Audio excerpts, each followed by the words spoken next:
kita akan kedatangan dua orang tamu. Pertama yaitu Bapak Ivan Kofi kita dari Kapus Datin Kemendes BPT. Yang berikutnya adalah Pak Lendi Wibowo, Koordinator TPP, Koordinator Bidang Ekonomi TPP Nasional. Nah, rekan-rekan, beberapa minggu atau beberapa bulan ini kita selalu saja dihadapi dengan permasalahan terkait dengan bagaimana pencapaian daripada SDGs desa terkait dengan pemerataan ekonomi di desa. Nah, mungkin untuk lebih jelasnya nanti kita akan mendengarkan paparan dari Pak Ivan dan Cak Lendi mungkin ya. Lebih akrab kita panggilnya Cak Lendi. Selamat pagi Cak Lendi, Assalamualaikum warahmatullahi wabarakatuh. Bagaimana kabarnya Cak? Salam sehat, Mbak Pipin. Alhamdulillah. Apakah Pak Ivan juga sudah bergabung di sini? Gus Ivan, Assalamualaikum. Sepertinya Gus Ivan belum bergabung dengan kita ya, Cak. Mungkin untuk mempersingkat waktu, kalau berdasarkan schedule itu tadi harusnya Gus Ivan yang pertama ya untuk memaparkan terkait dengan bagaimana sih pencapaian SDGs dengan tujuan daripada pemerataan ekonomi di desa. Mungkin untuk kesempatan pertama saya berikan ke Cak Lendi dulu sebagai pemantik untuk memaparkan seperti apa sih kiat-kiatnya atau apa saja sih yang perlu dilakukan oleh desa dan pendamping desa untuk mencapai tujuan daripada SDGs terkait dengan pemerataan ekonomi di desa. Monggo Cak, silakan Cak. Waktu dan kesempatan kami berikan buat Cak Lendi. Ya, terima kasih Mbak Pipin. Assalamualaikum warahmatullahi wabarakatuh. Salam sehat, salam sejahtera, Om Swastiastu, salam Pancasila. Baik, beberapa hari lalu panitia, saya pikir itu iseng-iseng ngajak ngobrol soal kebutuhan untuk forum SDGs, pertumbuhan ekonomi desa merata.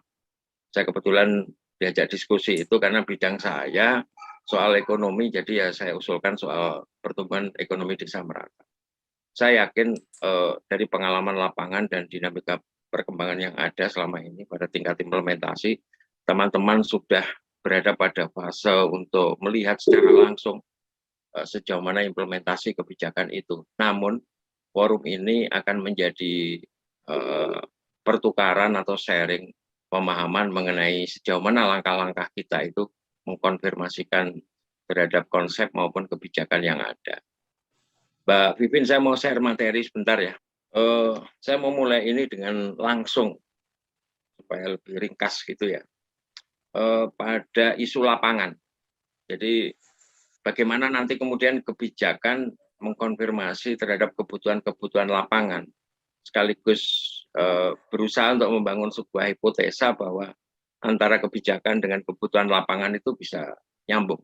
Saya di sini ada empat hal yang menjadi fakta-fakta lapangan dan itu menjadi kebutuhan dalam konteks perencanaan pembangunan desa. Yang pertama adalah kebutuhan pekerjaan dan usaha yang makin mudah di desa. Itu menjadi harapan seluruh warga desa. Kemudian yang kedua berkaitan dengan akses, inovasi, dan keterjangkauan. Jadi warga desa senantiasa mengidam-idamkan bagaimana akses, inovasi, dan keterjangkauan itu ada di desanya. Kemudian yang ketiga adalah soal pemerataan hak warga dan komunitas. Ini lebih bicara soal bagaimana mengatasi kesenjangan. Dan yang keempat, bicara soal penghidupan dan daya dukung lingkungan. Nah, dari empat isu yang berbasis kebutuhan di desa ini, dari pengalaman selama ini, sudah mencerminkan atau merepresentasi keseluruhannya pada sektor atau bidang ekonomi desa merata. Nah, ini kalau dideskripsikan, ya, dan ini bisa mereferensikan tindakan kegiatan pembangunan di desa. Bicaranya adalah yang pertama soal pekerjaan dan usaha yang makin mudah di desa itu mestinya ditopang oleh beberapa hal. Yang pertama, nilai tambah barang dan jasa membaik di desa itu. Jadi terhadap keseluruhannya faktor-faktor produksi barang dan jasa itu nilai tambahnya meningkat. Contoh, misalnya kalau bicara soal bahan olahan yang berbasis ketela, nilai tambah itu dibangun salah satunya adalah dengan peningkatan mutu, peningkatan rasa, peningkatan kemasan, peningkatan servis, peningkatan pelayanan pasar, dan sebagainya. Yang berikutnya berkaitan dengan pekerjaan di sektor formal yang meningkat. Jadi indikator yang berkaitan dengan pekerjaan dan usaha yang makin mudah itu juga ditunjang pekerjaan di sektor formal yang meningkat. Lalu akses permodalan makin mudah, di mana orang butuh modal, nggak perlu sulit-sulit, nggak perlu jauh-jauh, ada di sekitar itu dan itu bisa dijangkau. Udah tidak ada pengangguran terbuka, jadi makin banyak angkatan kerja terserap, lalu serapan padat karya tunai. Jadi padat karya tunai sebagai kebijakan cukup efektif untuk meningkatkan kesempatan bekerja bagi warga. Pelatihan untuk tenaga kerja baru diberikan dan wisata desa meningkat. Yang sekarang lagi banyak dibicarakan di lapangan terkait dengan desa wisata Nusantara. Itu adalah indikator-indikator dari bagaimana pekerjaan dan usaha yang makin mudah di desa. Kemudian yang kedua, terkait dengan akses, inovasi, dan keterjangkauan, itu diindikasikan dengan transportasi, akses jalan. Kemudian untuk inovasi, itu usaha-usaha itu berbasis industri rumah tangga dan industri pengolahan. Jadi memang alamatnya menyasar pada dua jenis industri berbasis pengolahan dan rumah tangga. Inovasi sesuai dengan kebutuhan itu kemudian dicerminkan dari sejauh mana di sana ada faktor produksi, kemudian ada faktor transportasi yang keterjangkauan itu. Kemudian yang ketiga terkait dengan pemerataan dan hak warga serta komunitas diindikasikan dari menurunnya rasio Gini atau kesenjangan makin kecil. Lalu desa tanpa kemiskinan, termasuk desa tanpa kelaparan, jaminan kesehatan dan keselamatan, tumbuh kembangnya demokrasi lokal, ternyata ada hubungan antara demokrasi dan ekonomi, dan status desa mandiri meningkat, serta advokasi pekerja migran.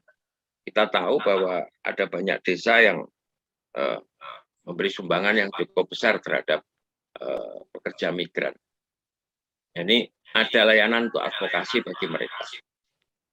Kemudian yang keempat, kalau bicara tentang penghidupan dan daya dukung lingkungan, itu adalah soal regulasi desa tentang perlindungan dan daya dukung lingkungan itu sendiri. Kemudian sejauh mana pengelolaan terhadap limbah, sampah, dan upaya-upaya untuk mengatasi pencemaran di sana. Tapi titik tekannya adalah pada pemahaman dan kesadaran warga tentang penghidupan dan daya dukung lingkungan itu. Bahwa itu kemudian diperdeskan atau disediakan dalam bentuk regulasi, itu bagian dari konsensus yang sudah diambil dalam bentuk kesadaran dan pemahaman mengenai arti penting itu bagi warga atau bagi desa. Nah ini kalau kita koneksikan dengan desa ekonomi tumbuh merata, kita tahu ada 4 yang kaitannya dengan itu. Yang pertama soal pertumbuhan ekonomi desa merata, tujuan SDGs ke-8, kemudian tujuan SDGs ke-9, ke-10, dan ke-12. Nah isunya ternyata nyambung. Isu yang pertama ada soal pekerjaan dan usaha yang makin mudah di desa. Isu kedua soal akses, inovasi, dan keterjangkauan. Lalu isu yang ketiga berkaitan dengan upaya mengatasi kesenjangan hak warga dan komunitas. Dan yang keempat bicara soal konsumsi dan produksi yang ramah lingkungan atau penghidupan dan daya dukung lingkungan. Nah ini menjadi kerangka pikir yang secara operasional agak lebih mudah kita jangkau kalau bicara soal kegiatan-kegiatan dalam kerangka perencanaan pembangunan desa yang berkaitan dengan pertumbuhan ekonomi desa yang merata. Nah, bicara strategi, sebelum sampai bicara strategi, saya ingin mengajak teman-teman untuk melihat sejauh mana pertumbuhan ekonomi desa merata ini mestinya peka terhadap perubahan yang terjadi di desa akhir-akhir ini. Nah, saya ingin mengajak yang pertama untuk memahami bahwa kunci perubahan itu, termasuk dalam konteks pembangunan di desa, adalah sumber daya manusia. Nah, perubahan apa yang kita lihat? Perubahannya adalah bahwa kolaborasi gagasan, bisnis, dan kebijakan akan menjadi fenomena baru. Saya ulang, kolaborasi gagasan, bisnis, dan kebijakan akan menjadi fenomena baru. Ini menggabungkan antara agregat kualitas sumber daya manusia di desa yang menterpadukan 3 komponen besar. Soal kemampuan otak, soal gerakan bisnis yang hampir tidak tertahan sebagai pendorong, dan kebijakan yang dikeluarkan oleh negara atau pemerintah. Itu akan menjadi fenomena baru. Nah, ini akan mengakibatkan berkurangnya rutinitas, sekali lagi berkurangnya rutinitas, kemudian berkurangnya pengulangan-pengulangan, kemudian berkurangnya standar-standar dalam waktu yang cukup lama. Artinya apa? Perubahan itu menjadi keseharian kita. Karena rutinitasnya berkurang, pengulangannya berkurang, standarnya berkurang. Karena setiap fenomena baru kemudian membutuhkan respon-respon yang berbeda. Nah, hal ini berpangku pada kekuatan ide dan gagasan. Jadi teman-teman pendamping yang menyukai soal pemikiran baru, ide baru, dan gagasan baru, dia ada di sini, di dunia perubahan ini. Kemudian konsep bersifat relatif dan tidak tetap. Konsepnya bersifat relatif dan tidak tetap. Jadi konteksnya adalah bukan menolak atau menerima konsep, tetapi konsep itu diterapkan pada situasi dan waktu yang cocok atau yang sesuai. Jadi meresponnya begitu. Disrupsi, di era disrupsi ini, konsep dan gagasan akan hadir dari manapun dan kapan saja.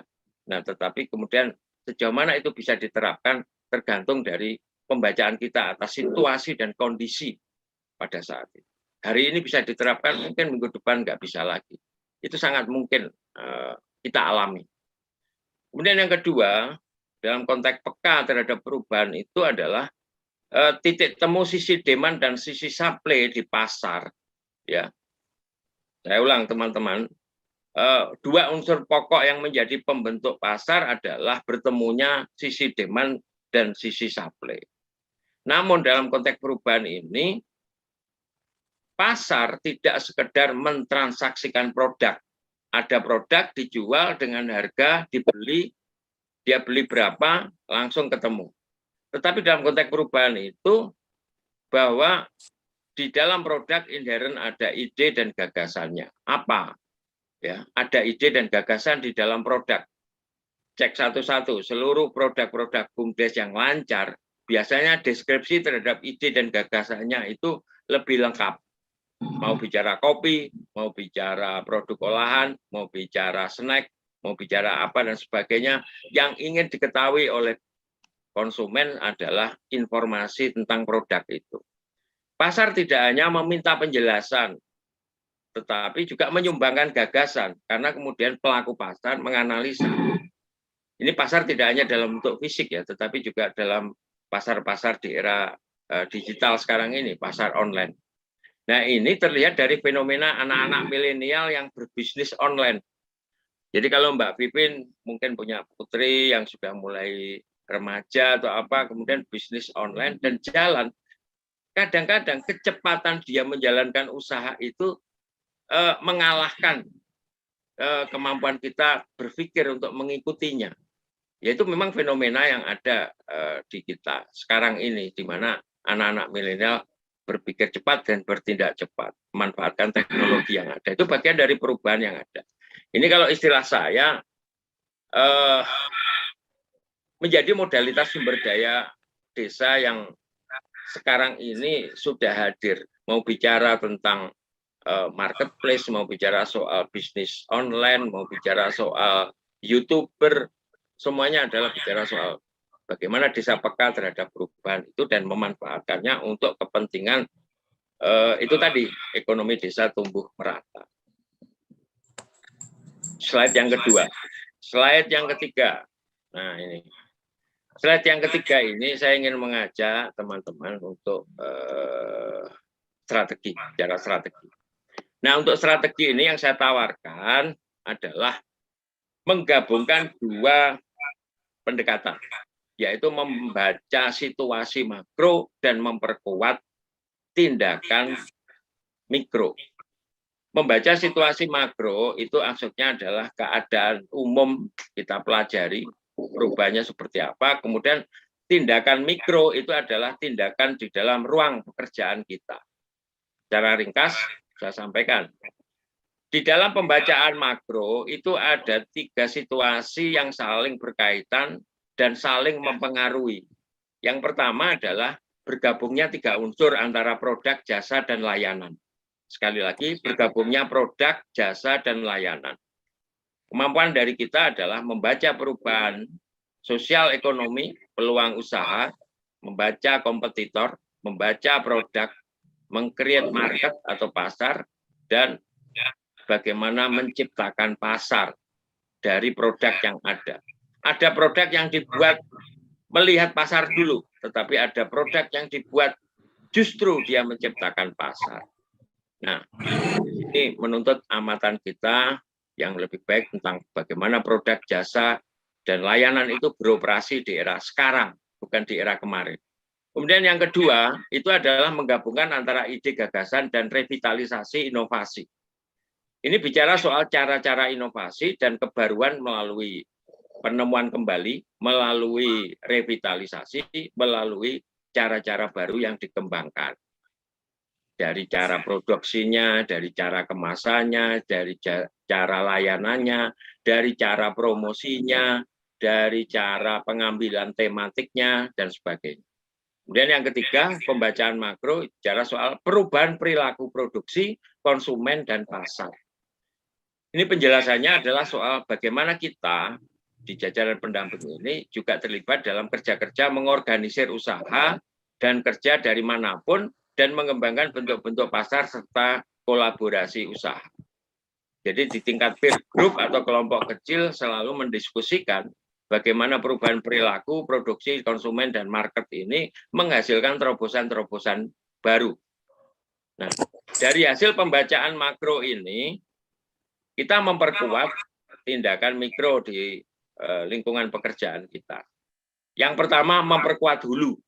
Memperkuat hulu ini isinya adalah soal 1, pemanfaatan lahan, 2, soal identifikasi kerajinan, 3, soal wisata, 4, soal kesenian desa, 6, soal kuliner, 7, soal perdagangan, dan 8, soal produksi. Memperkuat hulu berarti bicara soal bagaimana produk dan jasa dihasilkan pada sektor-sektor dan sumber daya yang ada. Kemudian yang kedua, memperkuat tema. Memperkuat tema ini kalau bicara soal sentra-sentra ekonomi desa antar desa, contohnya adalah membangun sentra pangan, membangun sentra kerajinan, membangun wisata terintegrasi, membangun sentra kesenian, membangun sentra kuliner, membangun sentra perdagangan, dan membangun sentra produksi. Itu tematik.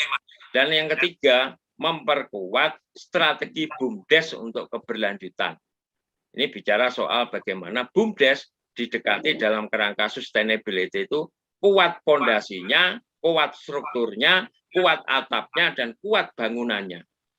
Kita melihat ada BUMDes yang kemarin besar, usahanya maju, dipromosikan kemana-mana, ternyata pada aspek fondasinya, pada aspek pilarnya, pada aspek atapnya, bahkan pada aspek bangunannya rapuh.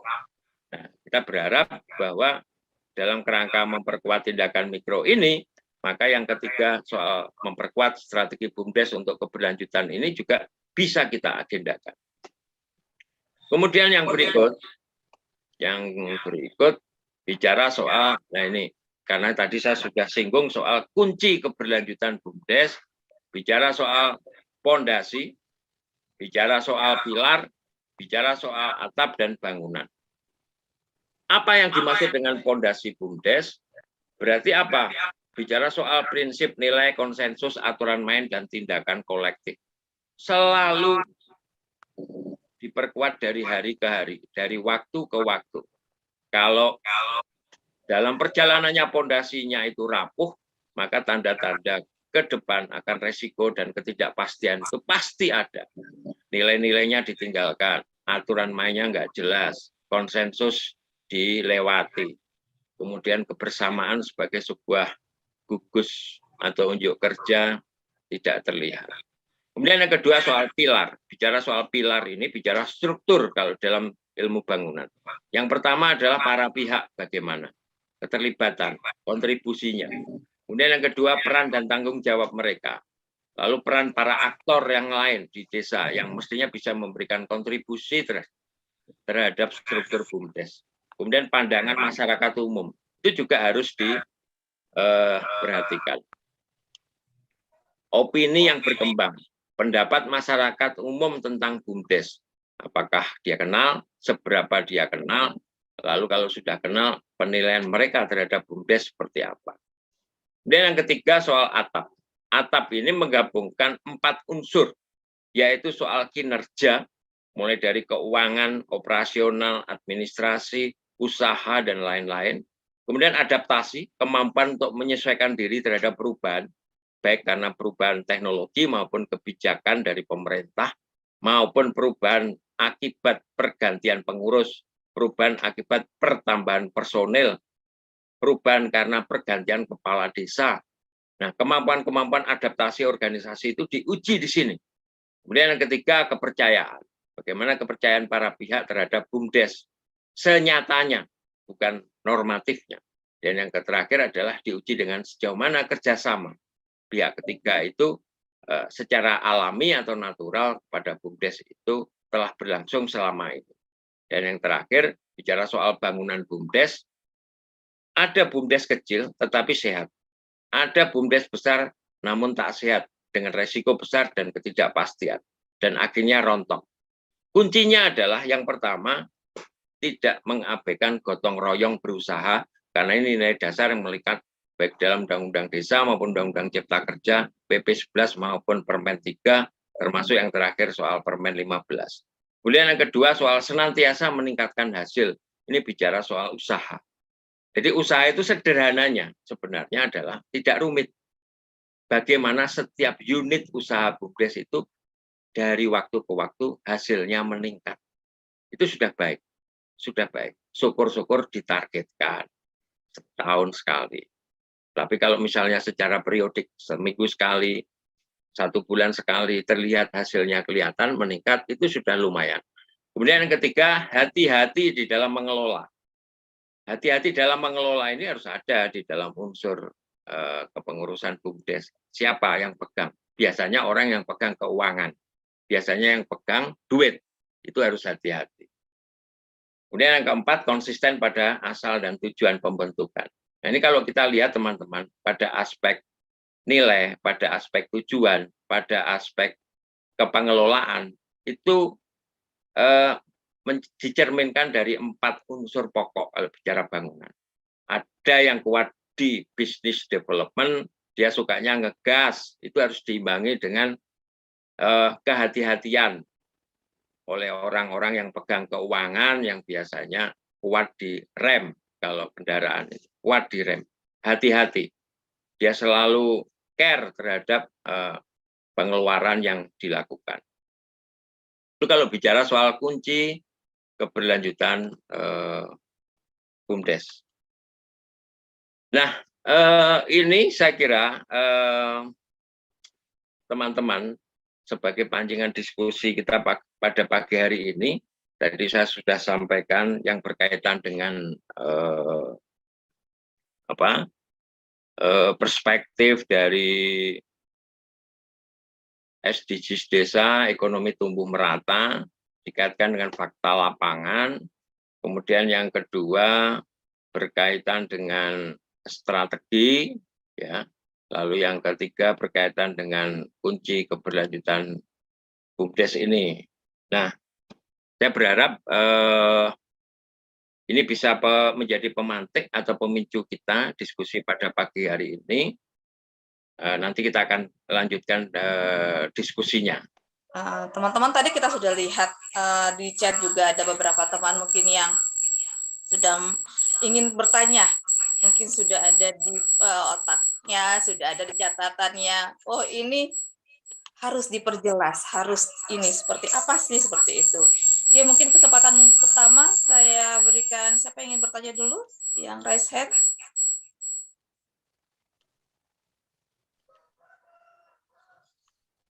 Monggo. Pak Eman ya? Eman Hermawan, silakan Pak Eman. Oke, siap. Terima kasih, Bu. Selamat pagi, Pak Lendi. Apa kabar? Selamat pagi, Bung Eman. Salam sehat. Salam sehat. Senang sekali ini pencerahannya. Segar, Pak Lendi. Siap, siap. Jadi, apa yang dikatakan oleh Pak Lendi itu sangat benar sekali ya. Namun untuk implementasi di lapangannya ini kayaknya kita perlu tenaga ekstra, Pak Lendi. Nah, kenapa demikian? Jadi permasalahan yang ada di desa, khususnya BUMDes, apa yang ditekankan oleh Pak Lendi itu sepertinya nyambung sekali, ya. Namun demikian, sepertinya kita perlu ada pendampingan yang khusus buat itu. Ya, kalau sementara ini kita pendamping itu kan mendampingi secara keseluruhan ya, sehingga kurang fokus. Nah, sementara kebutuhan di lapangan untuk mensinergikan antara kebijakan dengan implementasi itu sangat diperlukan pemikiran atau tindakan yang sangat luar biasa.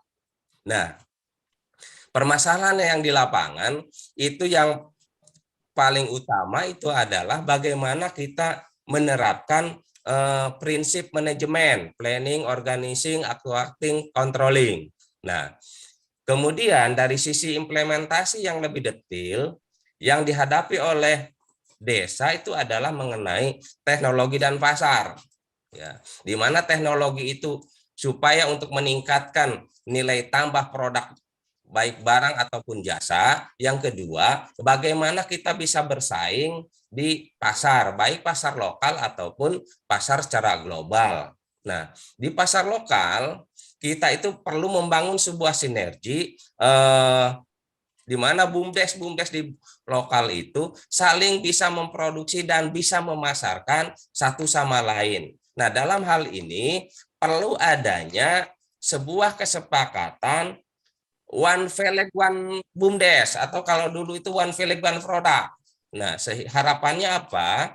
Harapannya di sini BUMDes itu tidak saling bersaing satu sama lain di tingkat lokal, tetapi di sini saling mendukung sehingga semua BUMDes itu memiliki pasar di antara BUMDesnya masing-masing.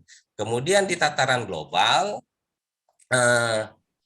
kita taruhlah sekarang itu sudah ada marketplace. Namun demikian, BUMDes telah mencoba masuk ke sana, tetapi pasarnya itu kurang merespon karena mungkin apa yang diproduksi oleh BUMDes itu kurang sesuai dengan kebutuhan pasar. Nah, terkait dengan itu, kita perlu adanya sebuah intervensi kayaknya secara positif agar BUMDes itu bisa berkembang sesuai dengan kemampuan dan sesuai dengan perkembangan ataupun harapan global. Mungkin itu saja Pak Lendi. Terima kasih. Assalamualaikum warahmatullahi wabarakatuh. Ya, ya. Waalaikumsalam warahmatullahi wabarakatuh. Cak Lendi, mungkin sebelum Cak Lendi menjawab, kita juga ada kedatangan satu tamu. Kebetulan beliau juga seorang TPP, ya, juga seorang peserta dari Leader Academy Indonesia. Nah, beliau ini juga mengambil salah satu bidang di Leader Academy ini terkait dengan pengembangan ekonomi. Mungkin Kak Randy mau menjawab yang tadi dulu atau kita berikan kesempatan kepada Pak Fahru Rozi untuk memaparkan materinya. Saya manut moderatornya, tapi Oh, iya. kita berikan kesempatan dulu. Oh, boleh, Nggih. Oke. Baik, Kak Randy, terima kasih atas kebijaksanaannya. Kepada Mas Fahru Rozi. Halo, assalamualaikum Mas Fahru Rozi, sudah siapkah? Salam, oke. Mbak Pipin. Ya, silakan Mas Fahru Rozi. Mungkin untuk lebih akrabnya, kalau tadi saya sudah memperkenalkan Kak Randy, sekarang Mas Fahru Rozi, silakan memperkenalkan diri dulu, Nje. Biar semua tahu, oh ini loh calon leader yang akan datang. Monggo, Cak. Oke. Saya Oke, pakai Cak aja terima ya, nggak kasih. apa-apa kan?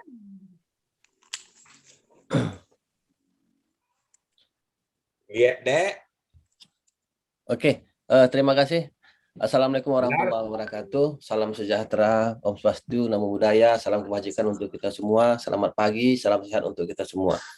Sahabat-sahabat saya, pegiat-pegiat SDGs, dimanapun kita berada, sebelum kita mulai, sebelum saya sampaikan beberapa hal, ada baiknya kita mari mendoakan saudara-saudara kita yang saat ini tengah tertimpa musibah di Sumatera Barat. Semoga apa yang terjadi, yang dihadapi hari ini, semoga menjadi iktibar untuk kita semua. Semoga saudara-saudara kita selalu dalam lindungannya. Amin. Amin ya rabbal alamin. Terima kasih pagi ini. Sebelum beberapa hal, mungkin secara umum dulu saya sampaikan terkait tentang bagaimana strategi mencapai SDGs desa dalam pertumbuhan ekonomi yang merata. Sebelumnya, bahwasanya kita mengetahui semua bahwasanya SDGs adalah agenda internasional untuk kemaslahatan umat, ya, untuk kemaslahatan manusia yang ada di bumi ini, yang disusun berdasarkan melibatkan dari 193 negara, civil society, dan berbagai pelaku ekonomi di seluruh dunia. SDGs ini sudah ditetapkan pada 25 September 2015 yang lalu, yang akan dijadikan tuntunan kebijakan dan pendanaan untuk 15 tahun ke depan, dan diharapkan dapat tercapai pada tahun 2030. Terlepas dari itu semua, SDGs desa berupaya terpadu dalam mewujudkan pencapaian tujuan pembangunan nasional berkelanjutan atau yang sudah dikeluarkan sesuai dengan peraturan Menteri Desa PDTT nomor 13 tahun 2020. Sebelumnya saya mohon maaf belum bisa meng-share materi yang nanti akan saya perbaiki, nanti akan saya kirim terkait tentang materinya. Prinsipnya, ya, pada dasarnya SDGs, ya, itu ya terbagi menjadi 3, ya, seperti yang sudah disampaikan sebelumnya, no one left behind, ya, yaitu harus dapat memberi manfaat bagi semua, terutama yang rentan, ya, atau sasarannya serta pelaksanaan yang melibatkan semua pemangku kepentingan. Jadi semua pelaku yang ada di masyarakat itu betul-betul harus terlibat. Yang kedua, ya, prinsipnya harus universal, dilaksanakan tujuannya sasaran yang transformatif, terpusat pada manusia, komprehensif dan berjangka panjang. Yang ketiga, integration, ya, dilaksanakan secara terintegrasi dan saling terkait pada semua dimensi sosial, ekonomi dan lingkungan. Yang ketiga tersebut adalah bagaimana prinsip-prinsip berjalannya SDGs. Allocation of utilization, ya, penggunaan dana desa untuk pembangunan, ya, terutama itu dalam penyampaian pemenuhan kebutuhan dasar, ya, pembangunan sarana dan prasarana desa, pemanfaatan sumber daya alam dan lingkungan secara berkelanjutan, dan tentu saja pengembangan potensi ekonomi lokal. Nanti akan kita bahas lebih lanjut bagaimana pengembangan ekonomi tersebut. Melalui SDGs tentunya desa harus dirasakan manfaatnya oleh segenap warga tanpa kecuali. No one left behind yang mengarah pada 18 tujuan pembangunan nasional, tujuan pembangunan desa ya melalui pembangunan total atas desa. Ya, arahan tersebut cukup jelas agar di mana dana desa memang betul-betul harus dirasakan kehadirannya.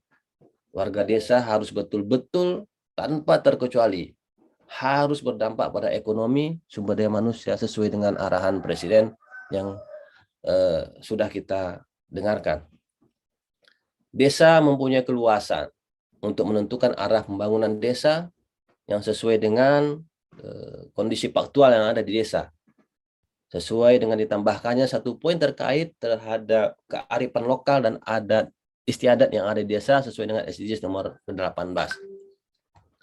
Tentu saja Kementerian Desa memang sudah membagi ya menjadi 9 tipe yang ada di desa. Terlepas dari itu semua, ya demikian juga dengan SDGs nasional yang telah membagi menjadi 4 pilar pembangunan. Yang pertama adalah pilar pembangunan sosial, pilar pembangunan ekonomi, pilar pembangunan lingkungan, dan pilar hukum dan tata kelola. Pertumbuhan ekonomi sebenarnya yang disertai dengan pemerataan. Hasil pembangunan menjadi target utama tujuan dari SDGs desa. Di antaranya harus memang mampu menciptakan lapangan pekerjaan yang layak, serta membuka peluang ekonomi baru bagi semua warga desa. Indikator keberhasilan tentu saja mencakup terserapnya angkatan kerja dalam lapangan kerja. Terlaksananya padat karya tunai desa yang mampu menyerap 50% angkatan kerja. Dan tentu saja tempat kerja memberikan rasa aman dan dilengkapi dengan fasilitas layanan dan kesehatan.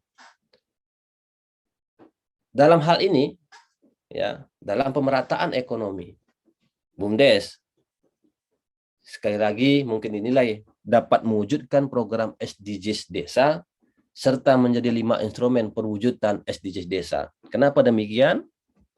Karena BUMDes sesuai dengan SDGs desa ke-8 yaitu dapat menyelesaikan pekerjaan dan pertumbuhan ekonomi desa. Selanjutnya, SDGs desa ke-10 yaitu desa tanpa kesenjangan. Ketika pertumbuhan ekonomi melalui BUMDes sudah terwujud, maka dipastikan kesenjangan akan dapat diantisipasi.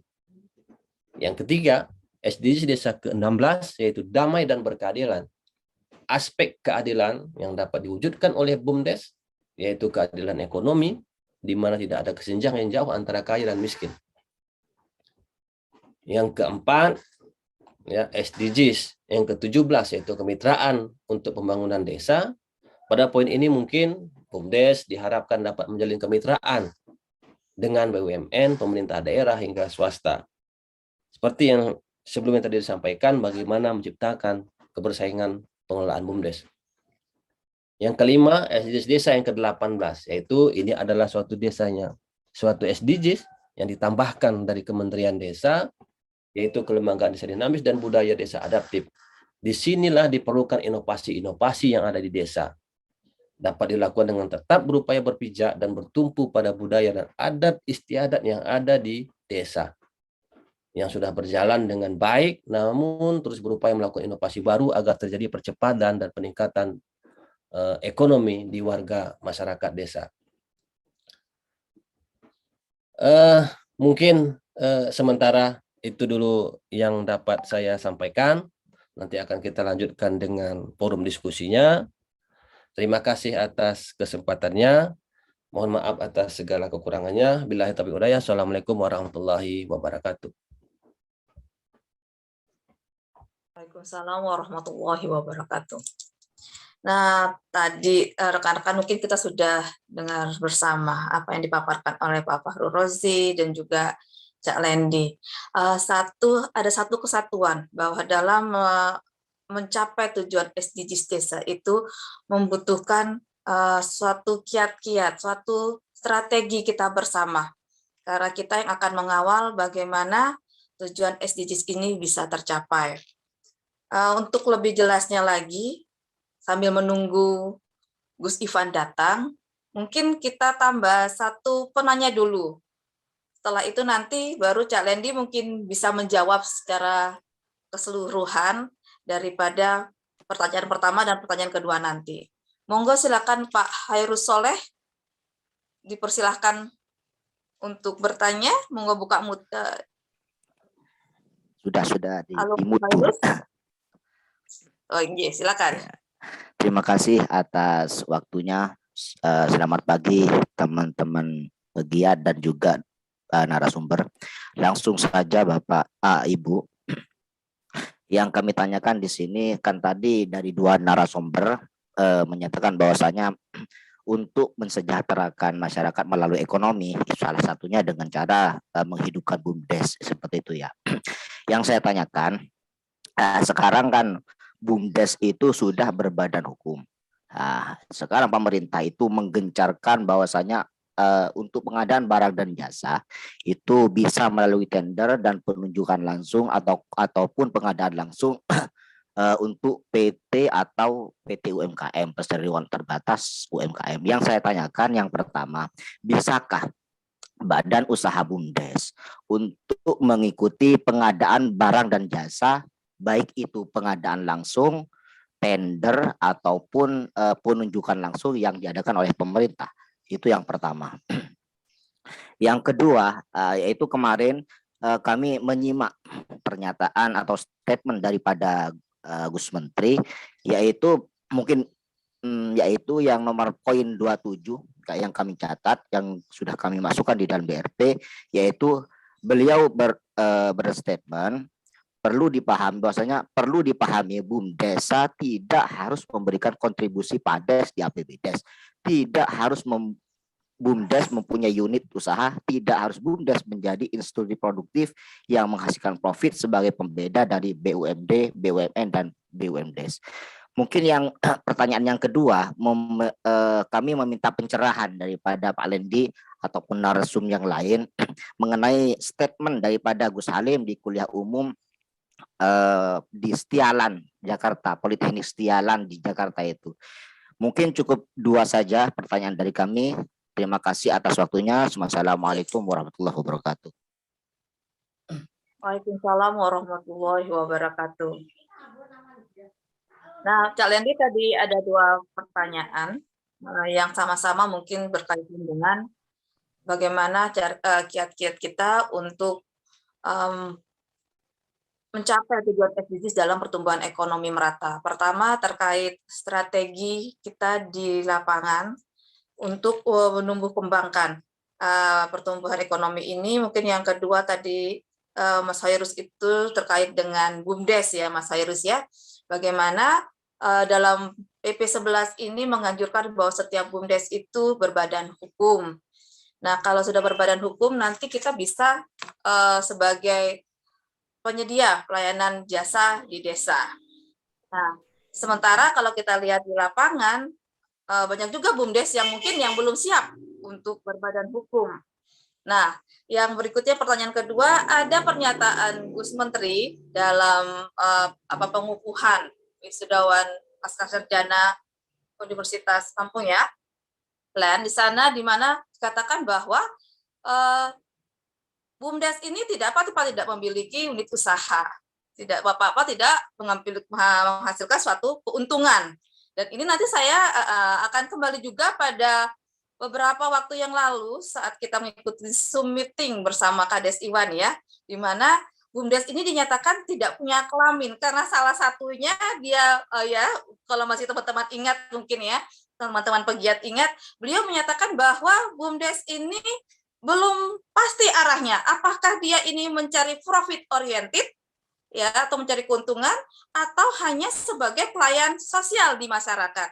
Nah, mungkin untuk lebih jelasnya monggo Cak Lendi bisa memberikan pemahaman, mungkin masukan buat kita pada kursus 6 SDGs ini. Silakan Cak Lendi. Saya suka dengan kesimpulan-kesimpulannya moderator. Tapi pada bagian yang tidak punya kelamin itu mungkin punya kelamin ganda ya. Jadi punya BUMDes itu saya selain ini apa namanya istilahnya ibu dari Ikatan Akuntan Indonesia itu kemarin Pak. Oh, iya.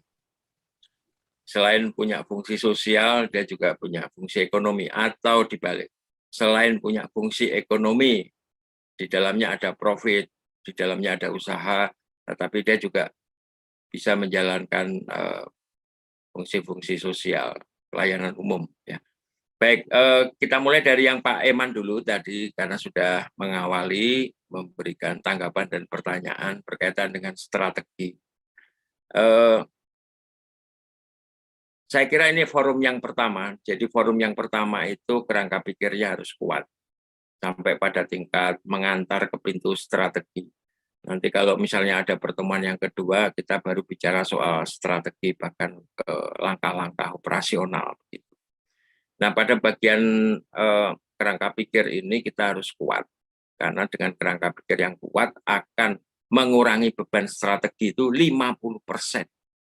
Kalau kerangka pikirnya nggak kuat, kita akan dipusingkan dengan berbagai macam pilihan cara, metode, dan strategi yang akan kita gunakan di lapangan.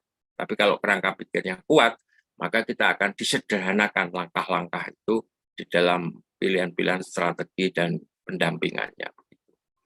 Nah, itu yang pertama. Yang kedua, sebagaimana tadi saya sampaikan dan juga sebagian juga ada kesamaan dengan disampaikan oleh Pak Firdaus ya, narasumber yang kedua tadi.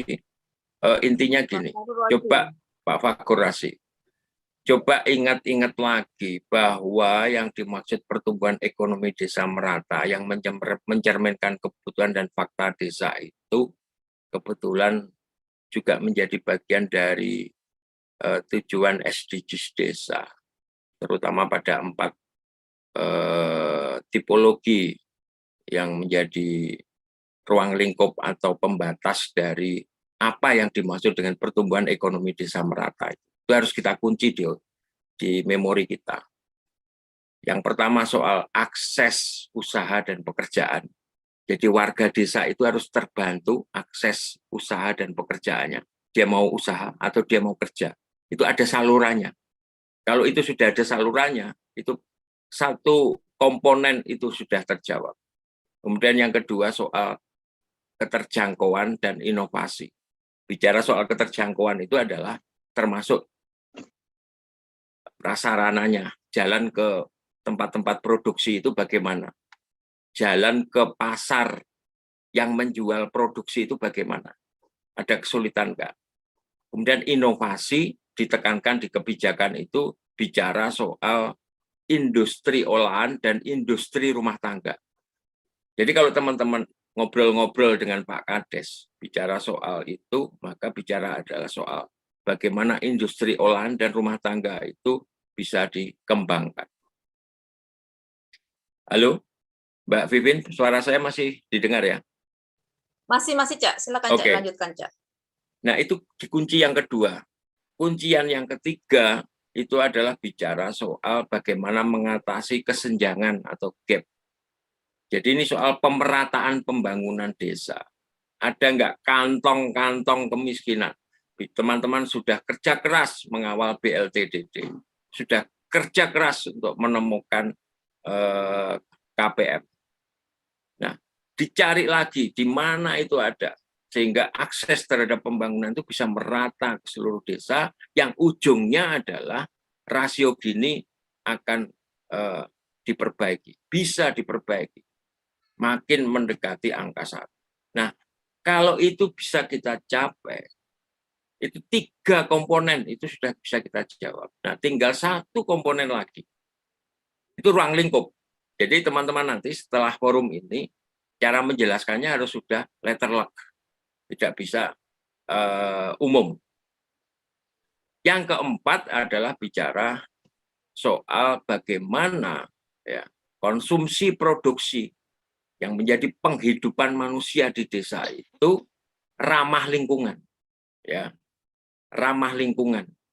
Kaitannya dengan pengelolaan sampah, kaitannya dengan pencemaran, ya, kaitannya dengan regulasinya sudah ada belum? Ya. Kalau belum ada, bagaimana komitmen itu dibangun? Ya kalau saya sih karena lama di pemberdayaan memang tidak langsung bicara perdes gitu, tidak. Tapi kalau misalnya tidak ada perdes, itu dikuatkan dengan apa? Bagaimana konsensus sosial itu dibangun, kesepakatan, aturan tidak tertulis. Kalau dulu waktu eranya Sima, kerajaan-kerajaan lama ditulis di dalam prasasti.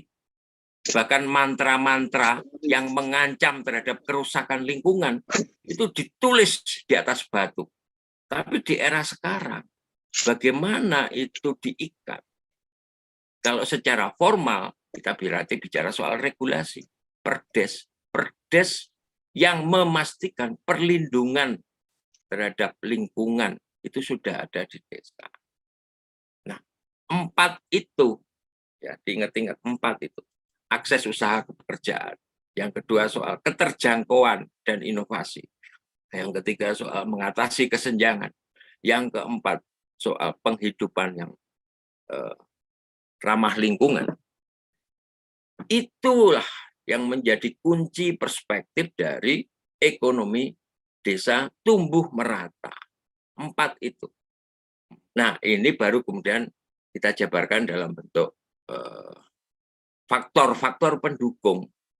Faktor pendukung itu misalnya kalau bicara soal perubahan, Kang Eman, perubahan yang sudah ada sekarang akibat digitalisasi, akibat handphone, akibat online, akibat kebijakan, akibat teknologi yang masuk di situ, akibat tumbuhnya generasi milenial ada di desa. Ya. Nah, bagaimana kita merespon? Makanya kemudian sumber daya manusia menjadi kunci utamanya. Di situ ada ide, ada prakarsa. Di situ ada kebijakan, dan di situ ada 3 tadi faktor yang menjadi yang harus kita perhatikan di dalam perubahan itu. Soal ide prakarsa, kemudian soal pengalaman pengetahuan, kemudian soal kebijakan. Nah, itu kita perhatikan. Lalu yang ketiga baru bicara soal strategi. Yang kita tawarkan, Kang Eman dan kawan-kawan sekalian, yang pertama adalah pembacaan aspek makro. Dan yang kedua adalah memperkuat tindakan mikro. Karena ini saling beresonansi. Kalau kita hanya membaca berarti jadi pengamat. Tetapi kalau kita mempraktekkan antara pembacaan kita dengan pengalaman yang kita lakukan di dalam aras pendampingan itu akan selaras. Bisa jadi antara desa A, desa B itu fokusnya berbeda. Ada yang fokus membangun sentra produksi pangan. Ada yang membangun sentra misalnya pengembangan pariwisata berbasis kuliner. Ada yang membangun fokus pada budaya desa. Ada yang membangun fokus kepada wisata tematik misalnya. Kaitannya dengan kesehatan, kaitannya dengan kebugaran, dan sebagainya. Semua itu bisa dilakukan ketika kita berhasil mengorganisir. Kalau pendekatan aktor, temukan aktornya dulu. Dari desa itu siapa aktor-aktor yang punya potensi untuk diajak bicara. Tidak harus formal kepala desa, tidak harus formal kepala BPD, ketua BPD, tidak harus formal yang selama ini sering ikut rapat. Mungkin ada yang tinggal di lingkungan-lingkungan, di dusun-dusun yang belum kita gali, belum kita temukan. Lalu bangun peer group. Peer group itu adalah kelompok kecil yang punya komitmen atas isu ekonomi desa tumbuh merata, lalu bikin diskusi secara rutin. Kalau nggak bisa setiap hari, seminggu sekali. Dari hasil diskusi itu pasti akan melahirkan gagasan ide prakarsa yang bernas, yang sesuai dengan sumber daya setempat. Kalau dulu istilahnya potensi desa setempat. Sesuai dengan permasalahan setempat yang akan diatasi. Jadi jejaringnya network sosial di tingkat lokalnya kemudian dibangun dengan pendekatan aktor. Nah, aktor-aktor inilah yang nanti untuk pada tahap awal itu akan mengisi unit-unit usaha atau unit-unit kerjanya BUMDes, yang di situ dia akan menggerakkan organisasi BUMDes itu. Jadi kemudian tidak normatif, memang asal rekrut, asal ada orangnya, tetapi memang sejak awal kita pilih sambil dalam interaksi itu kita mengamati kira-kira ini cocok sebagai apa, cocok di unit kerja yang mana, itu sudah teridentifikasi. Jadi tentu tidak dalam proses seleksi formil, administratif, yang kita ketemunya hanya pada hari itu, tentu tidak mendalam. Ini kita bicara sosial yang lebih kompleks, yang lebih rumit. Gitu. Tadi juga bicara soal kunci keberlanjutan BUMDes. Tawarannya adalah sama, menjawab pertanyaan yang terakhir dari Pak Horis Soleh tadi itu. Sekaligus merespon. Gus Menteri berulang-ulang kali menyampaikan bahwa BUMDes ini dibentuk, didirikan, harus bisa menggerakkan ekonomi dan usaha rakyat. Jangan sekali-kali, kata Gus Menteri ini ya, diulang juga di Kemendes, jangan sekali-kali BUMDes itu mematikan usaha rakyat, mematikan yang sudah ada. Ya. Kalau bisa menggerakkan, menumbuhkan, misalnya, dalam banyak contoh misalnya yang diberikan respon, boleh nggak BUMDes itu buka toko kebutuhan pokok untuk melayani rakyat? Padahal di situ sudah ada toko-toko milik warga, milik UKM, kecil-kecil tetapi bisa hidup. Kemudian tiba-tiba ada BUMDes buka itu, lalu orang-orang pada beli semua ke tokonya BUMDes, toko-tokonya milik rakyat, milik warga itu menjadi berkurang, bahkan mati. Situasi itu tidak bisa dibiarkan. Harus dibangun kolaborasi usaha. Misalnya, toko-toko kecil milik warga itu, kulaan barangnya di BUMDes dengan harga yang diberikan diskon, lebih murah.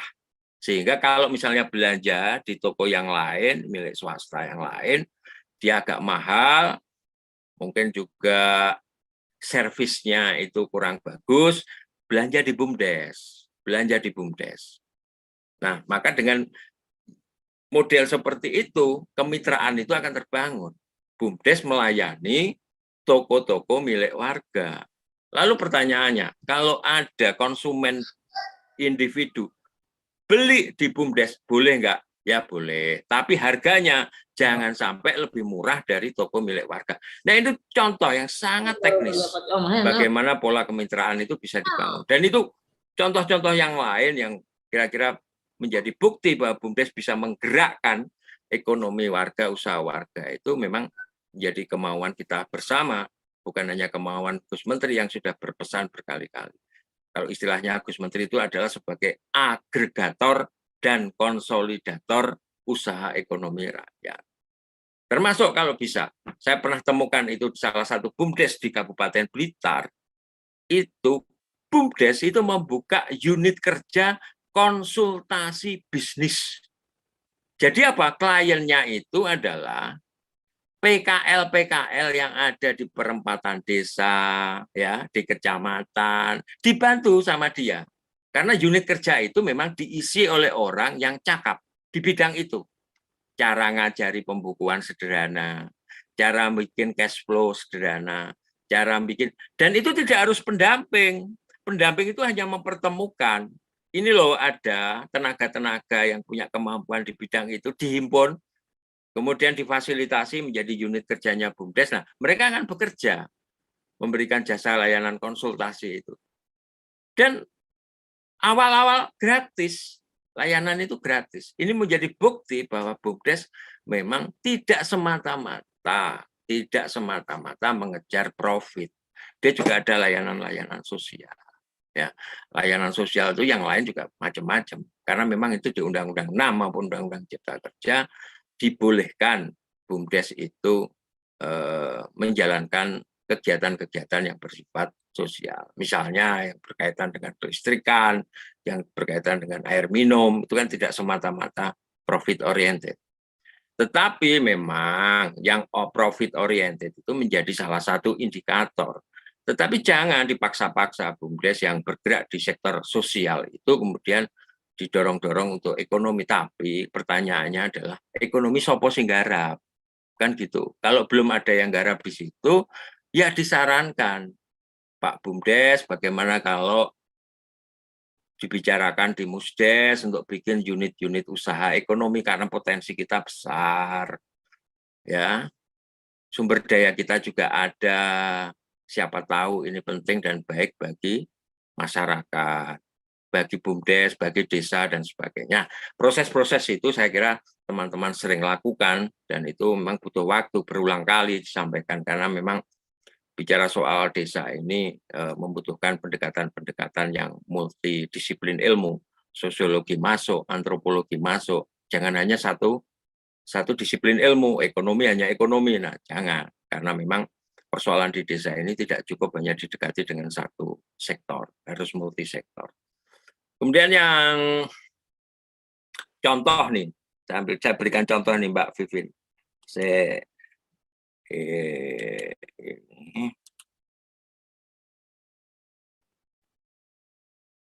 Nah ini Mbak Vivin, Bumdes tumbuh kembang Mbak. Bumdes tumbuh kembang. Ini adalah contoh bagaimana Bumdes yang mula-mula, ya, mula-mula secara ekonomi itu size-nya masih kecil, itu bisa tumbuh berkembang sedemikian rupa. Nah ini ya, tak bacakan. Pembelajaran dari Bumdes Kajar Rembang, ya ini pernah dikunjungi Gus Menteri ya. Yang pertama, dia bergerak di sektor pertanian. Kemudian dia gabungkan dengan peternakan. Jadilah apa yang disebut dengan integrated farming. Berikutnya langkahnya adalah menggalang sumber pendanaan dari 3 sumber yang berbeda. Ini kalau bicara soal modal. Yang pertama dia dapat KUR, yang kedua dia dapat CSR dari PT Semen Gresik, yang ketiga dia dapat dari dana desa. Nah, lumayan, dia berhasil mensinergikan 3 sumber pendanaan dari 3 sumber yang berbeda. Nah, akibat dukungan permodalan yang cukup, ide prakarsa yang besar, ketemu. Kemudian digalanglah usaha-usaha itu diintegrasikan dengan sekarang ini desa wisata. Nama kerennya Edupak. Ya. Jadi wisata pendidikan, itu kalau kita setiap hari diminta untuk like, share, desa wisata Nusantara, nah itu kita pilih yang pendidikan, berarti itu Edupak. Nah, selain itu berkembang kebutuhan dan prospek pada skala kawasan. Nah, berkembang lagi Mbak, yang keempat. Yang keempat itu adalah kebutuhan kawasan, melibatkan 5-6 desa. Sehingga dibentuk BUMDes bersama. Padahal awalnya BUMDes. Ayo kita bikin BUMDes bersama, karena kemudian ada 5 desa yang terlibat di situ. Nah, gerakan ini natural, Mbak. Natural, tapi awalnya kerja pengorganisasian ini adalah menemukan aktor kunci, ya, membangun peer group atau kelompok, lakukan pembahasan, bikin perencanaan. Nah, kalau sudah jalan begitu, pendamping itu dari samping dia memfasilitasi, melihat, memonitor, mendorong, mereka yang bekerja, yang berjalan dan sebagainya. Nah, ini saya bilang contoh gerakan ekonomi Desa Kajar Rembang ini berhasil mengkonsolidasikan dan mengagregasi usaha, kalau istilahnya Gus Menteri itu menjadi sangat menarik sebagai konsep peternakan terpadu. Nah ini kemudian ada 7 titik ini yang di exercise kaitannya dengan ketahanan pangan hayati dan hewani yang menjadi isi dari 104. Nah ini bisa menjadi referensi, satu contoh, dan saya yakin setiap kita, setiap kawan-kawan pendamping punya contoh atau referensi bagaimana BUMDes punya kelebihan-kelebihannya. Nah, BUMDes Kajar Rembang ini adalah, kalau istilah saya adalah BUMDes tumbuh kembang. Dari pertanian menjadi peternakan, sumber pendanaannya digabung, dikolaborasikan, kemudian kawasan digarap menjadi antar desa, lalu menjadi BUMDes bersama, dan ini akan terus berkembang. Karena kalau bicara tentang Prudes, Prukades, saya pernah bikin konsep itu mulai dari yang tingkat lokal, skala desa, skala antar desa, sampai ke skala daerah. Bicara ekonomi regional, tidak hanya ekonomi lokal, itu bisa dirintis dan dibangun. Tapi memang mulainya dari situ tadi. mulainya dari pendekatan aktor, temukan, bangun peer group, organisir, lakukan kerja-kerja kelompok, berikutnya pasti akan jalan. Baik, Mbak Vivin, sementara itu respon tanggapan saya. Nanti kalau masih ada lagi, saya manut saja. Kalau moderator beri kesempatan, kita siap. Terima kasih. Terima kasih, Cak Lendi. Mungkin teman-teman ini sudah mendapatkan satu jawaban ya. Tadi kalau dikatakan ini berkelamin ganda, ini ada yang sosial dan ada juga yang profit oriented. Ya, Mas Harus sudah jelas ya kelaminnya itu jelas dia kelaminnya sudah tidak lagi dia berkelamin ganda. Dan tadi juga Mbak, pertanyaan itu kalau pertama di dari Mbak Vivin, kalau di pemberdayaan itu namanya andragoni, Mbak. Andragini. Jadi antara maskulinitas dengan feminitas itu titik tengahnya adalah di andragini. Nah, orang yang punya kecenderungan andragini itu biasanya punya potensi untuk sukses. Punya potensi untuk sukses. Ya, mungkin karena lebih teliti mungkin Pak ya, lebih teliti, lebih inovatif. Ya, itu perlu diundang ahlinya nanti untuk bicara. Saya bukan ahlinya. Nanti kita akan komunikasikan lagi biar kursusnya lebih asik dan menarik. Iya, Mbak. Teman-teman. Siap. Ya. Tadi untuk pertanyaan pertama memang nanti mungkin akan dijadwalkan lagi kita ketemu dengan Cak Lendi untuk membicarakan tentang kiat-kiat. Sekarang kita mungkin lebih diberikan pemahaman bagaimana dasar-dasarnya kita untuk menuju ke namanya tadi pemerataan pertumbuhan ekonomi untuk mencapai tujuan daripada SDGs. Kesempatan berikutnya mungkin kepada Pak Arfan. Di chat juga ada pertanyaan ini. Kang Iman mau saya paparkan atau Kang Iman sendiri yang mau bertanya? Monggo, Kang. Untuk kesempatan pertama mungkin Pak Arfan. Monggo, Pak Arfan.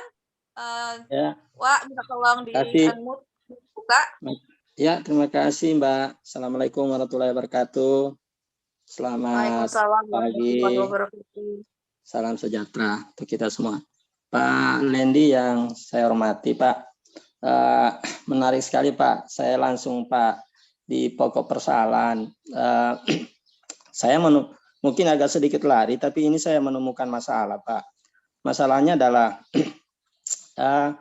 kita tahu bersama bahwa bagaimana PP 11 sudah merubah badan usaha menjadi badan hukum. Nah, rata-rata kan kita sudah mendaftar sudah badan hukum.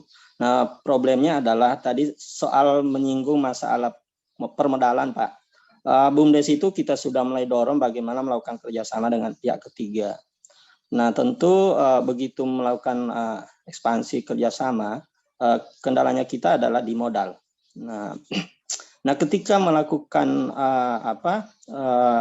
akses ke perbankan, problemnya adalah perbankan yang khususnya misalnya kejadian kami di Gorontalo, ternyata program BUMDes untuk bisa mengakses perbankan itu ternyata secara badan hukum itu tidak bisa, misalnya atas nama BUMDes, tapi lebih ke personal. Bank bisa meminjamkan kredit atau modal, tapi itu bukan atas nama BUMDes, tapi lebih ke personalnya. Nah, ini problem yang saya hadapi itu ke Bank BRI maupun bank daerah. Nah, ini Pak Lendi mungkin perlu ada, apakah ini perlu ada sosialisasi ke bank atau seperti apa? Mungkin ini perlu penjelasan Pak Lendi. Assalamualaikum warahmatullahi wabarakatuh. Waalaikumsalam warahmatullahi wabarakatuh. Terima kasih, Pak.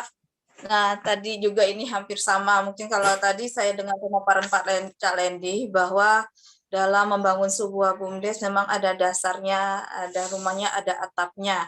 Nah, kalau sudah membicarakan tentang bagaimana kita mengakses permodalan dengan pihak ketiga, dan tadi permodalannya ini untuk personal, bukan untuk nama besar BUMDesnya ya. Mungkin ini nanti akan dijelaskan dengan Pak Lendi terkait yang tadi ini Pak ya. Cak Lendi yang terkait ini masuk ke tahapan keberapa nanti saat kita membicarakan bagaimana membangun BUMDes ini bisa tumbuh dan berkembang.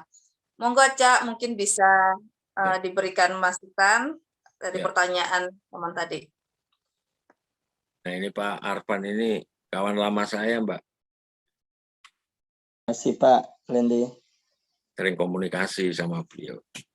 Ya, tempo hari kami diundang Pak Dir Nugroho, Direktur PKI Kemendes, untuk membahas beberapa hal yang berkaitan dengan kebijakan baik PP 11, Permen 3 maupun Permen 15, termasuk yang terakhir surat Gus Menteri sebagai tindak lanjut untuk menjabarkan pemahaman kita mengenai isi Permen 15, yaitu bicara soal pembentukan pengelola BUMDes DBM ex PNPM menjadi BUMDes bersama. Nah, di dalam rapat itu ya Pak Direktur menyampaikan bahwa pendaftaran nama dan badan hukum itu harus kita kawal. Ya, harus kita kawal karena itu menjadi amanat kebijakan pemerintah yang tertuang di dalam PP 11 maupun Permen 3. Namun yang menarik ingin saya sampaikan kepada kawan-kawan adalah, dan saya pahami isi substansi dari pesan itu, tidak semua BUMDes itu punya kebutuhan untuk badan hukum di dalam kegiatan dan transaksinya yang ada karena berbagai hal, situasi, kondisi, dan yang tahu adalah pengurus BUMDes itu dan rekan-rekan pendamping di lokasi. Contoh misalnya, dia belum memerlukan badan hukum karena transaksinya masih kecil. Dia belum memerlukan badan hukum karena tidak ada kegiatan yang mensyaratkan soal badan hukum itu.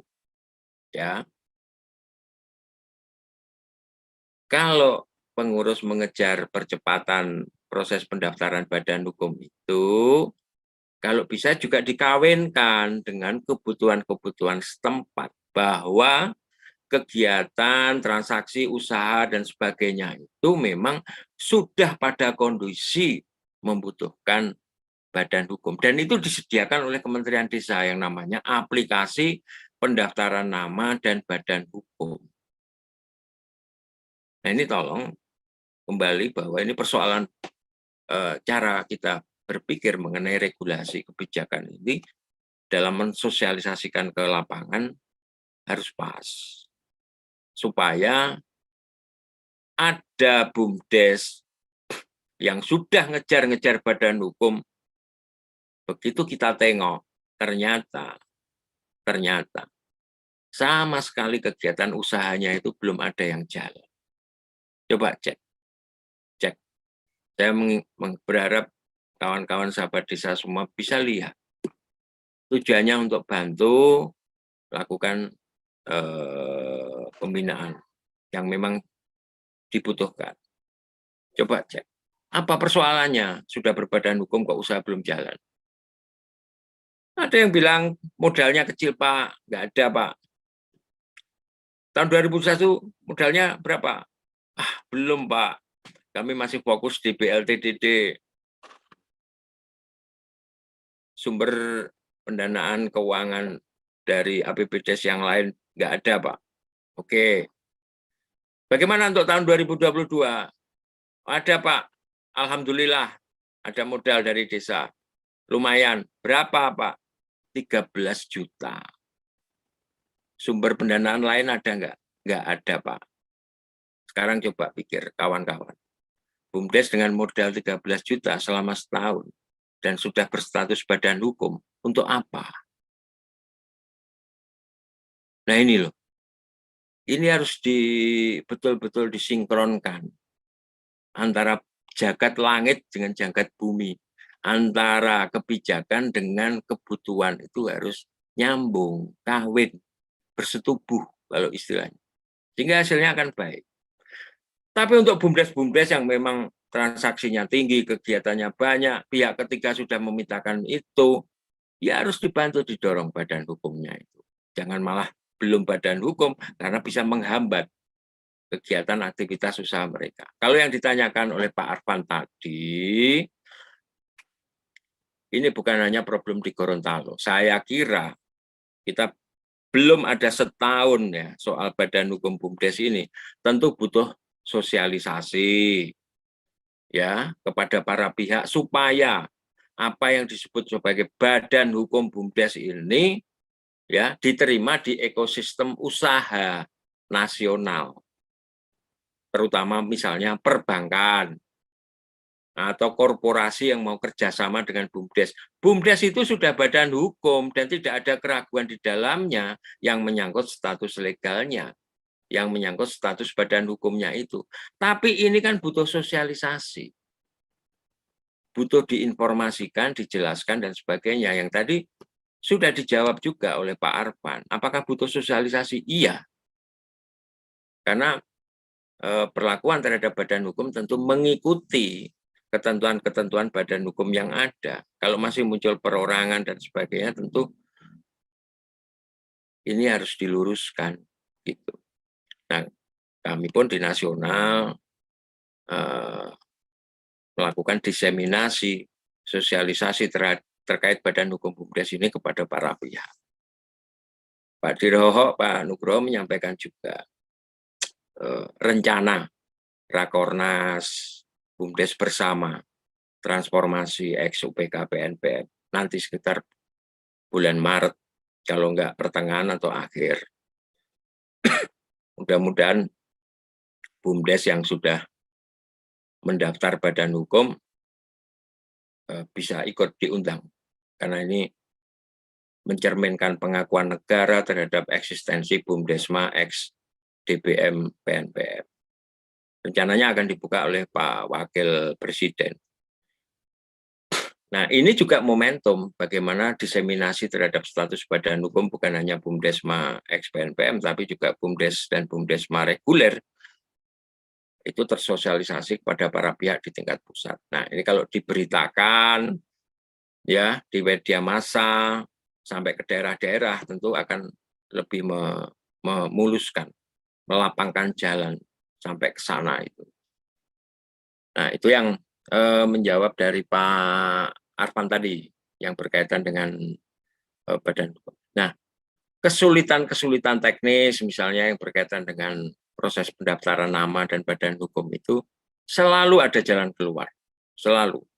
Saya sendiri secara personal karena tanggung jawab profesional harus punya jalan ketika kasus per kasus yang mengakses untuk minta tolong secara teknis itu pasti kita tindak lanjuti. Terkendala yang berkaitan dengan ada yang lama, ada yang cepat, ada yang berkasnya sudah disetor, belum diverifikasi oleh tim teknis, nah itu kita laporkan. Ini luar biasa kerja yang menurut saya kawan-kawan sekalian dalam setahun ini yang berkaitan dengan pendaftaran nama dan badan hukum itu luar biasa cepatnya. Juga luar biasa yang berkaitan dengan Desa Wisata Nusantara. Ini menurut saya dalam periode waktu di mana transformasi perubahan itu cepat sekali dilakukan dan dampaknya besar. Nah, tinggal bagaimana kita siap untuk mendukung dan menopang perubahan-perubahan itu pada tingkat pendampingan lapangan. Ilmunya basah, ilmunya banyak, ilmunya besar. Lebih-lebih ada peluang nanti itu di RPL, rekognisi pembelajaran lampau, di mana seluruh aktivitas dan pengalaman lapangan itu bisa dikonversi menjadi akses pendidikan kita yang lebih tinggi, baik S1, S2 maupun S3. Ini kalau jalan bagus dan sebagainya, saya kira menjadi fasilitas baru bagi kita untuk motivasi kerja-kerja lapangan sebagai bagian dari investasi pengembangan diri, terutama teman-teman yang masih muda. Saya kira di luar instrumen formal yang disediakan Kementerian Desa, juga menjadi modalitas untuk berkarir, berkarya di tempat-tempat baru yang ilmunya masih bisa dipakai dari pengalaman hari ini. Kalau dari baca buku, gampang hilang, gampang lupa. Tapi kalau pengalaman pendampingan fasilitasi itu yang sendiri dilakukan, yang betul-betul dilakukan, masih ingat. Dan itu menjadi ilmu. Saya itu terkadang masih ingat kasus-kasus penanganan yang pernah saya lakukan ketika di Jawa Timur tahun 2002, 2003, 2004, pada saat di Banjar Tuban, pada saat di Wagir, pada saat di Tempeh, itu masih ingat ya. Tapi kalau baca buku itu sering lupa, ya, sering lupa.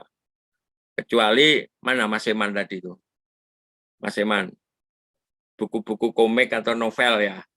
Waktu Mas Eman masih kuliah dulu, ada cerita-cerita yang dalam tanda petik agak dewasa. Nah itu biasanya Mas Eman masih suka ingat. Ya, bercanda Mas Eman. Tapi kalau pengalaman pendampingan pasti ingat. Terutama yang karena itu yang membedakan teman-teman antara kegiatan dengan peristiwa. Kalau kegiatan itu reguler sifatnya administratif, dicatat, dilaporkan, masuk DRP, selesai. Tapi kalau peristiwa di situ itu ada intensi, ada keterlibatan yang lebih mendalam dari kawan-kawan dengan orang-orang. Misalnya ketika menangani konflik, misalnya ketika terlibat dalam proses mengadvokasi sebuah regulasi. Misalnya ketika menggalang peer group untuk sebuah perancangan BUMDes masa depan di satu. Pasti ingat teman-teman itu. Kang Eman itu juga ingat itu yang seperti itu dulu soal ngawal perda partisipatif. Nah itu Kang Eman masih ingat. Pak Arfan tadi juga masih ingat waktu memfasilitasi MMDD, menggagas masa depan desa. Itu pasti ingat betul beliau. Bagaimana berjuang untuk prioritasi usulan di musyawarah antar desa. Kawan-kawan sekarang juga begitu. Saya yakin mengawal KPM, BLTDD, kemudian padat karya tunai. Padat karya tunai itu, teman-teman saya ajak, nanti saya support kalau mau. Desa mana yang siap mentransformasikan padat karya tunai desa menjadi bursa kerja desa. PKTD itu harus bisa dibangun sistemnya, tata kelolanya oleh desa menjadi bursa kerja desa yang bisa diakses oleh warga ketika dia sedang membutuhkan pekerjaan atau penghasilan, baik secara online maupun offline. Datang aja ke desa. Lihat, di situ ada pekerjaan apa, di mana, daftar. Kalau itu sudah kejadian, maka PKTD bertransformasi dari pendekatan program atau kebijakan ke pendekatan pemberdayaan.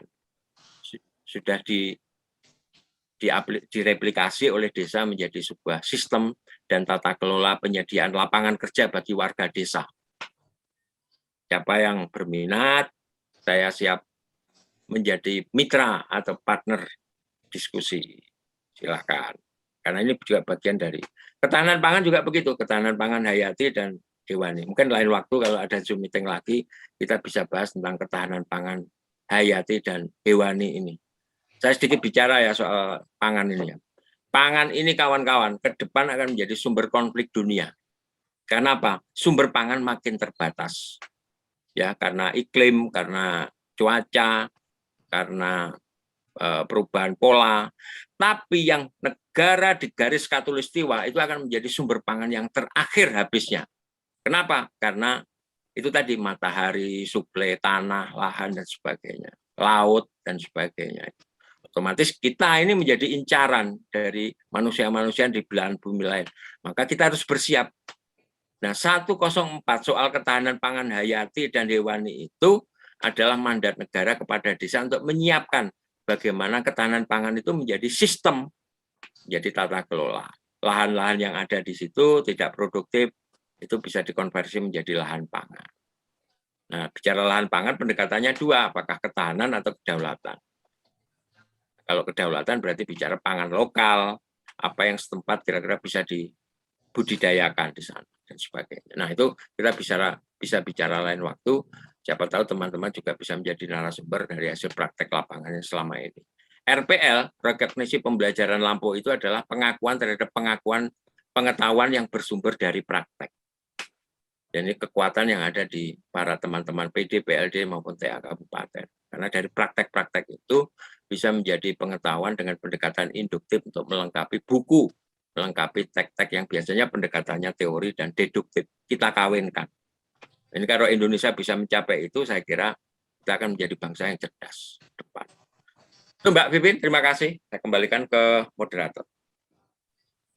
Sangat menarik sekali Pak Cak Lendi ya, kalau kita bicarakan tentang terkaitan dengan berbadan hukum, karena di lapangan ada satu fenomena juga Cak Lendi, di mana secara tidak langsung sepertinya ini ada pemaksaan agar bumdes-bumdes ini segera berbadan hukum. Sementara kalau kita lihat fenomena dan peristiwa yang ada di lapangan, memang kenyataannya banyak sekali bumdes yang belum siap untuk berbadan hukum.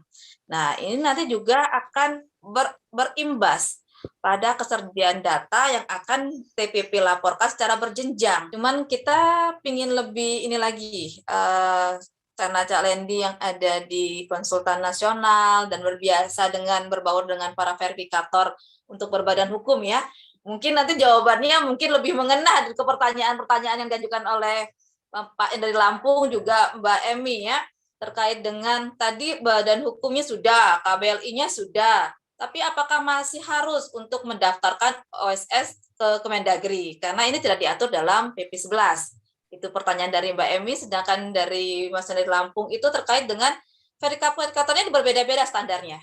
Ada yang mengharuskan menaruh gaji pengawas dan kepala desa, ada yang tidak.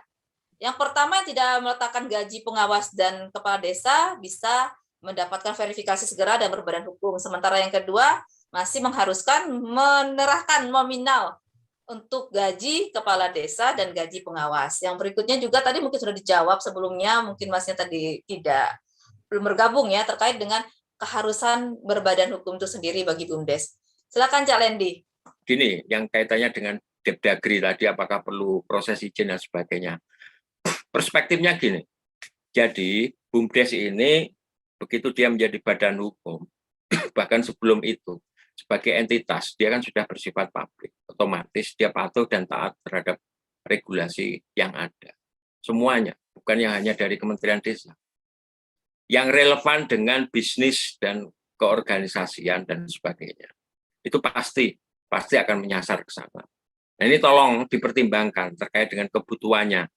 Kalau menurut saya, yang belum mendetail soal mempelajari kasusnya, menurut saya sebaiknya itu diikuti, dipatuhi. Yang kaitannya dengan OSS di Kementerian Dalam Negeri itu. Kalau bisa diproses dan mudah, murah, kenapa enggak? Karena dengan begitu menambah kepercayaan. Karena di balik pemenuhan terhadap aturan dan regulasi itu sebenarnya berhubungan dengan para pihak.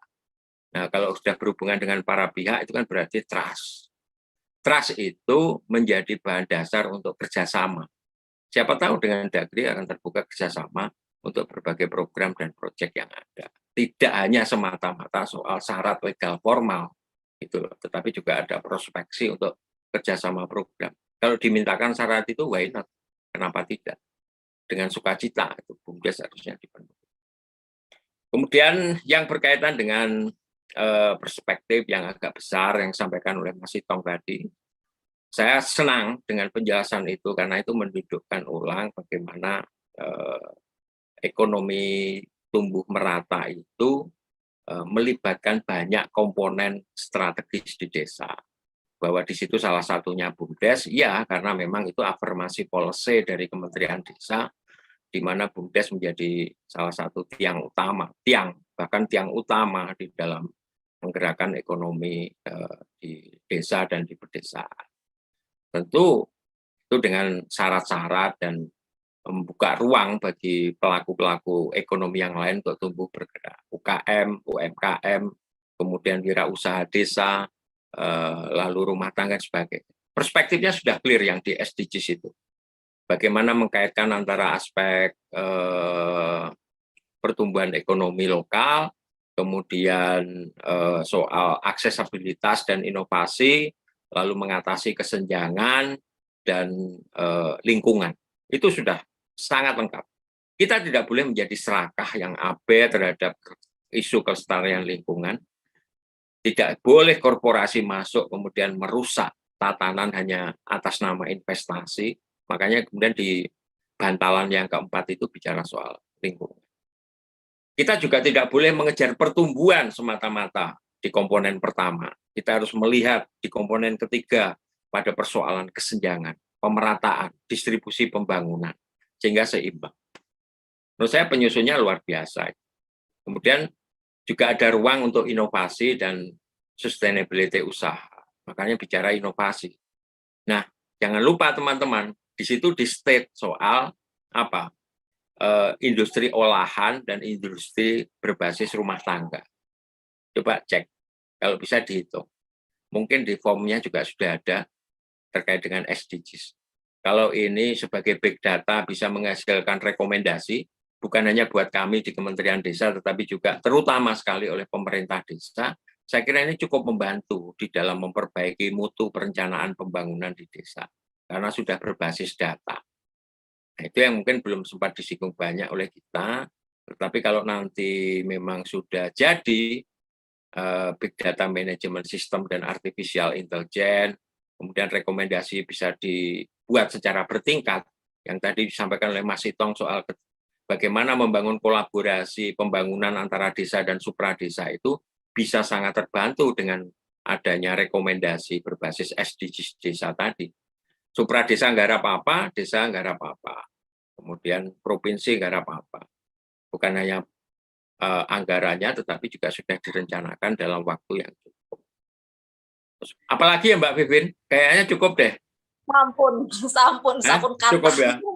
Kalau yang soal proses lelang yang secara teknis tadi dihantarkan oleh Pak Rasi, saya kira sepakat. Seperti itulah cara prosedur. Tapi ya kita lihat perkembangan dari masing-masing, apakah ada yang sudah sampai pada level atau makom itu atau tidak.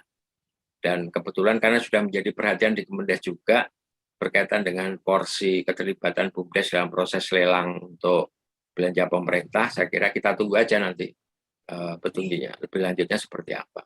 Karena ini baru dilakukan di Kementerian Koperasi dan belum di kita. Terima kasih Mbak Vivin, kawan-kawan semua, Mas Itong, Pak Rasi, dan semuanya. Terima kasih banyak Cak Lendi atas waktu dan materi serta pemaparan yang telah diberikan kepada kami pada pagi sampai siang hari ini. Cak Lendi, ada beberapa titipan pesan dari teman-teman. Sekiranya kalau Pak Cak Lendi bersedia, bisa meninggalkan nomor handphone di chat dan membagikan materinya tadi kepada kami untuk kami pelajari nanti di belakang-belakang hari atau senggang. Cak Lendi, sekedar informasi saja, penggiat SDGs desa ini merupakan satu wahana yang kami berdirikan secara bersama-sama sejak November 2021. Kami punya WA group sendiri, di mana tujuannya ini adalah untuk kegiatan pembelajaran, berbagi informasi dan transformasi informasi terkait pendampingan dan fenomena-fenomena yang ada di desa. Jadi kami di sini ada dari Sabang sampai Merauke, dari Aceh sampai dengan Papua. Sekiranya nanti Cak Lendi ingin bergabung dengan kami di WA, kami sangat bersedia karena mungkin kami juga masih membutuhkan ilmu-ilmu yang banyak dari Cak Lendi. Jangan capek-capek saja Cak, kalau jika nanti teman-teman ini sering-sering bertanya lewat WA ke Cak Lendi. Insya Allah, mantap, luar biasa. Nah, untuk ini Cak Lendi, untuk closing statement, mungkin memang kita membutuhkan banyak belajar ya, untuk mencapai namanya ekonomi yang tumbuh merata.